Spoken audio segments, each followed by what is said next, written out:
Welcome back viewers. पिछले lecture में हमने टेक्स्ट सिलेक्शन के बारे में पढ़ा था कि कैसे हम अपने टेक्स्ट को मुख्तलिफ तरीक़ों से सिलेक्ट कर सकते हैं और कैसे हम मल्टीपल सिलेक्शन कर सकते हैं और इस सिलेक्टेड हिस्से को कैसे हम इस पर फॉर्मेटिंग अप्लाई कर सकते हैं। तो आज का जो हमारा टॉपिक है वो यूजिंग ड्रैग एंड ड्रॉप है। जैसे कि नाम से ही वाज़ेह है, drag and drop is another option for moving blocks of text. तो ये एक और ऑप्शन हमारे पास अवेलेबल है, ये एक और फीचर है एमएस वर्ड का हमारे पास मौजूद, जो आप एक ब्लॉक टेक्स्ट के एक हिस्से को आप एक जगह से दूसरी जगह जिसके ज़रिए मूव कर सकते हैं। This option is best for moving text short. तो शॉर्ट डिस्टेंस जो होता है, जो बिल्कुल नज़दीकी फासले पे टेक्स्ट को एक जगह से दूसरी जगह आपने मूव करना है, तो ये ड्रैग एंड ड्रॉप की ऑप्शन उसके लिए बेस्ट है। Because you use the mouse, drag and drop text is never place on the keyboard. तो आप जब ये ड्रैग एंड ड्रॉप की ऑप्शन यूज़ करते हैं तो आप माउस के ज़रिए इसको ड्रैग करते हैं, तो ये जो हमारा टेक्स्ट होता है ये क्लिप बोर्ड पर जाके ये सेव नहीं होता। जैसे कि हम एक कॉपी किया हुआ टेक्स्ट हमारा जो क्लिप बोर्ड पर जाके सेव हो जाता है, ये सेव नहीं होता क्योंकि हम इसको माउस के ज़रिए ड्रैग कर देते हैं एक जगह से दूसरी जगह।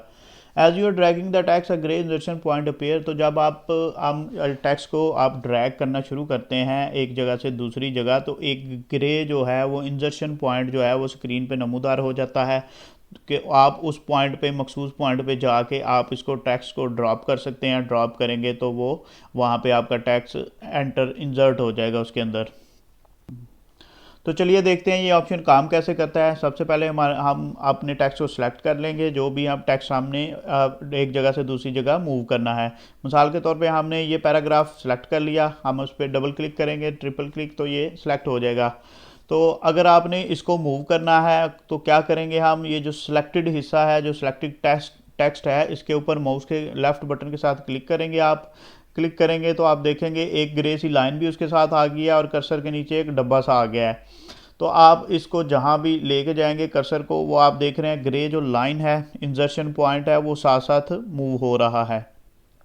तो ये ग्रे लाइन हमें क्या बता रही है कि हम जहाँ ये ग्रे लाइन जिधर होगी, इसका मतलब है अगर हम ये माउस का बटन जो हमने होल्ड किया हुआ है लेफ़्ट क्लिक, अगर इसको छोड़ेंगे तो जहाँ ये ग्रे इंसर्शन पॉइंट है यहाँ पे हमारा टेक्स्ट ऐड हो जाएगा। मिसाल के तौर पर अगर हम यहाँ लास्ट पे इसको ला के छोड़ते हैं तो क्या हुआ, हमारा टेक्स्ट ऊपर से नीचे को जो हमारा रिक्वायर्ड पॉइंट था वहाँ पे इंसर्ट हो गया है।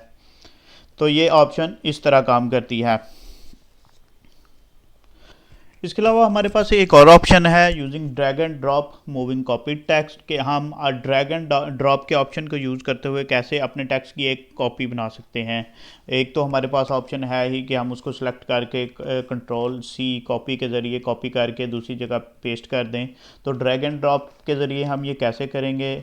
अगेन सबसे पहले आपने अपने टेक्स्ट को, जो रिक्वायर्ड टेक्स्ट है, उसको सिलेक्ट कर लेना है और सिलेक्ट करने के बाद आपने आपका जो कीबोर्ड है उसके ऊपर जो कंट्रोल की है, जो कंट्रोल का बटन है, उसको आपने दबा के रखना है, होल्ड करके रखना है, प्रेस करके। उसके बाद जो सिलेक्टेड टेक्स्ट है उसको अपने माउस के लेफ़्ट क्लिक के साथ उसको ड्रैग करना है जहाँ भी आपको ड्रैग करना मकसूद हो, जहाँ भी रिक्वायर्ड हो। मिसाल के तौर पे अगर ये मैं 5 नंबर पे आके इसको ड्रॉप कर देता हूँ तो वो क्या हो गया, उसने उसी टेक्स्ट को सेम नीचे भी कॉपी कर दिया। ऊपर भी वो टेक्स्ट मौजूद है और उसी की सेम कॉपी उसने यहाँ भी बना दिया है। तो ये जो हमने कॉपी बनाई है टेक्स्ट की ड्रैग एंड ड्रॉप के ज़रिए, ये वाला टेक्स्ट भी क्लिप बोर्ड में नहीं जाता। तो इसके बाद हम देखेंगे डिलीटिंग टेक्स्ट, कि हम अपने टेक्स्ट को कैसे मुख्तलिफ तरीक़ों से डिलीट कर सकते हैं। और अगर हमने गलती से कोई टेक्स्ट डिलीट कर लिया है तो उसको रिट्रीव करने के लिए आप अनडू की कमांड यूज़ कर सकते हैं, जो हम पिछले लेक्चरों में पढ़ चुके हैं। कीबोर्ड से सिंपल कंट्रोल जेड प्रेस करेंगे तो आपका जो लास्ट एक्शन होगा वो रिवर्स हो जाएगा, जो आपने लास्ट टेक्स्ट डिलीट किया है। तो अगर आपको याद हो तो हमने देखा था कि हम 100 मरतबा के जो हमारे एक्शंस होते हैं हम उनको अनडू कर सकते हैं। तो डिलीटिंग टेक्स्ट करैक्टर, के हम करैक्टर्स को कैसे डिलीट कर सकते हैं, तो उसके लिए सिंपल तरीका कि आपने अपने जो आपका इंसर्शन पॉइंट है, माउस के साथ या एरो कीज़ के साथ आप जिस भी करैक्टर को डिलीट करना चाहते हैं, ख़त्म करना चाहते हैं, उसके राइट या लेफ़्ट पे ये जो पॉइंटर है, ये जो ब्लिंक कर रहा है, उसके राइट या लेफ़्ट पे इसको ले आएँ। तो अगर आपने ये जो पॉइंटर ब्लिंक कर रहा है उसके राइट वाला, उसके दाएं तरफ वाला करैक्टर को डिलीट करना है, तो उसके लिए आप कीबोर्ड से एक बार अगर डिलीट का बटन प्रेस करेंगे तो वो डिलीट हो जाएगा। तो ऐसे ही आपको जितने जितने करैक्टर्स जितने वर्ड्स डिलीट करना मकसूद हैं, आप डिलीट का बटन दबाते जाएं तो वो डिलीट होता जाएगा। तो अगर आपने अपने इंसर्शन पॉइंट के लेफ़्ट साइड वाले करैक्टर को डिलीट करना है, बाईं जाने वाले करैक्टर को डिलीट करना है, तो उसके लिए आप बैक स्पेस इस्तेमाल करेंगे। मिसाल के तौर पे मैंने ये जो टी और एफ़ के दरमियान जो स्पेस है इसको डिलीट करना है, तो मैं एक बार बैक स्पेस दबाऊंगा तो वो स्पेस ख़त्म हो गई। अगेन मैं बैक स्पेस प्रेस करूंगा तो वो THG वो लेफ़्ट साइड को उसने करैक्टर जो हैं वो डिलीट करने शुरू कर दिए हैं।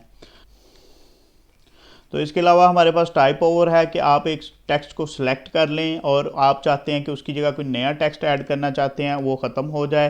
तो सिंपल टेक्स्ट को सिलेक्ट करने के बाद आप उस पर कुछ टाइप करना शुरू कर देंगे तो वो टेक्स्ट पहले वाला ऑटोमेटिक गायब हो जाएगा और नया टेक्स्ट उसकी जगह टाइप होना शुरू हो जाएगा। मिसाल के तौर पे जैसे मैंने ये एक लाइन सेलेक्ट की हुई है, अगर मैं इसको ख़त्म करके इसकी जगह नया टेक्स्ट ऐड करना चाहता हूँ तो आप इसको बजाय इसके कि पहले आप डिलीट करें, बैक स्पेस प्रेस करें, तो आप डायरेक्ट ही इसके ऊपर कोई टेक्स्ट लिखना शुरू कर देंगे तो वो ये ऑटोमेटिक गायब हो जाएगा। तो इसके अलावा आप लाइन और ब्लॉक ऑफ टेक्स्ट को कैसे डिलीट कर सकते हैं कि अगर आपने एक लाइन डिलीट करनी है या एक टेक्स्ट का ब्लॉक, एक हिस्सा, एक पैराग्राफ, एक पेज, वो कैसे डिलीट करना है या पूरा डॉक्यूमेंट। तो उसके लिए आप क्या करते हैं कि जो आपका रिक्वायर्ड टेक्स्ट है उसको आप सिलेक्ट कर लें। सिलेक्ट करने के बाद अगर लाइन है तो अगर लाइन के ऊपर आप डबल क्लिक ट्रिपल क्लिक करेंगे तो वो लाइन और पैराग्राफ सेलेक्ट हो जाएगा। उसके बाद क्या करना है आपने, आप डिलीट का बटन भी प्रेस कर सकते हैं या बैक स्पेस भी प्रेस कर सकते हैं। तो इसके अलावा अगर आपने होल डॉक्यूमेंट पूरे डॉक्यूमेंट को डिलीट करना है, जो उसके अंदर डॉक्यूमेंट्स के अंदर डाटा है, टेक्स्ट है, उसको डिलीट करना है, तो कंट्रोल A की कमांड यूज़ करके आप डिलीट या बैक स्पेस का बटन प्रेस करेंगे तो वो डाटा सारा डिलीट हो जाएगा। जैसे मैंने ये डिलीट प्रेस किया तो वो सारा डिलीट हो गया। टू रिट्रीव डिलीटेड टेक्स्ट को अगर आपने डायरेक्ट डिलीट कर दिया, अगेन आप अंडू की कमांड यूज़ करें और अपने टेक्स्ट को दोबारा रिट्रीव कर सकते हैं। तो आज के लेक्चर को हम यहीं पे ख़त्म करते हैं। नेक्स्ट लेक्चर में हम देखेंगे वर्किंग विद स्पेलिंग चेक, कि हम अपने जो टाइप करते हैं, जो कोई आप अपनी टाइपिंग करते हैं, जो डाटा टाइप करते हैं, हम उस पर स्पेलिंग को चेक कैसे कर सकते हैं। उसके अलावा हम उनकी करेक्शन कैसे कर सकते हैं। तब तक के लिए अपना ख्याल रखिएगा, हमारे चैनल का भी। अल्लाह हाफिज़।